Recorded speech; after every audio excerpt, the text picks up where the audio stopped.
talent pareil, il faut être bon. Mesdames et messieurs, applaudissez votre président. Parce qu'il est bon. Remercier évidemment le musée Masséna qui nous accueille aujourd'hui dans ces locaux qui sont absolument sublimes et qui collent tellement bien évidemment avec le sujet de la bande dessinée qui est là.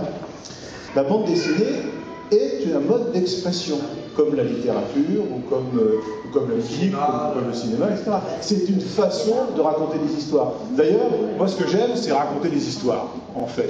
Quelles sont pour dessiner, pour peindre, quelles sont tes sources? Quelles ont été tes sources documentaires? Sur le plan historique, j'entends. Alors, source affective d'abord.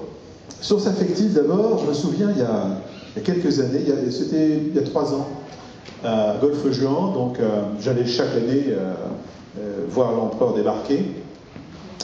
Et là, vous savez, il y a des bouquinistes qui sont là.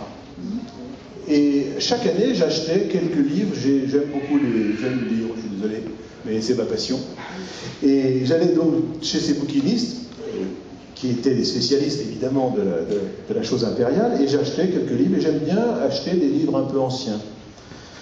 Et là, il y a 3 ans, j'avais acheté les mémoires de Coignet, qui était vous connaissez tous,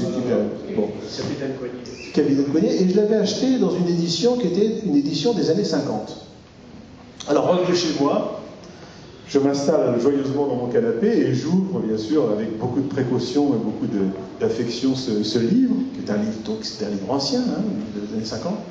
Et au beau milieu des pages, me tombe un trèfle à 4 feuilles.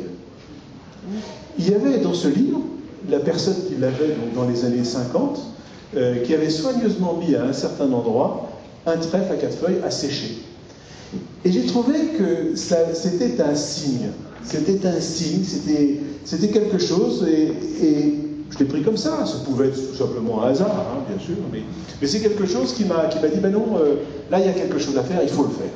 Et c'est à partir de ce moment-là que je me suis dit, ben, on va travailler sur cette série, parce que c'est une série, c'est pas seulement un album, c'est une série qui va revenir avec, pour l'instant, des sketchs, c'est-à-dire des histoires d'une page, mais il va très vite y avoir des histoires plus complètes et plus complexes sur l'ensemble des personnages qui figurent, qui sont déjà présentés dans cet album, dont ce petit personnage-là, qui est un caporal assez astucieux, s'appelle Célestin Lampion, et qui est un peu notre regard sur l'époque, notre regard sur la troupe, notre regard sur l'Empire.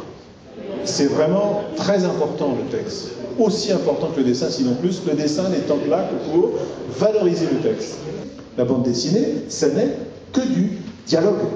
Il n'y a pas de description. Ce que je vous ai décrit là tout à l'heure, la salle, les personnes assises, le gars qui parle dans le micro et tout ça vous le voyez. Donc vous allez dans la bande dessinée, sur le plan du texte et sur le plan du scénario, avec l'écrit, vous allez à l'essentiel, le dialogue. Et il faut que le dialogue il soit juste. C'est-à-dire que lorsque quand tu regardes les personnages parler, il faut que tu les entendes parler. Il faut vraiment que ce soit vraiment leur voix, que ce soit vraiment eux qui parlent, tu vois. Et ça, c'est difficile. Ça veut dire qu'il faut vraiment polir le mot, polir la phrase jusqu'au moment où elle est juste. Jusqu'au moment où la personne va la lire et va imaginer immédiatement que c'est vraiment le personnage qui parle, tu vois. Sur ce genre de choses, on se doit d'être juste dans l'esprit, et vous êtes les juges de cette justesse, et ça me touche énormément. Merci infiniment.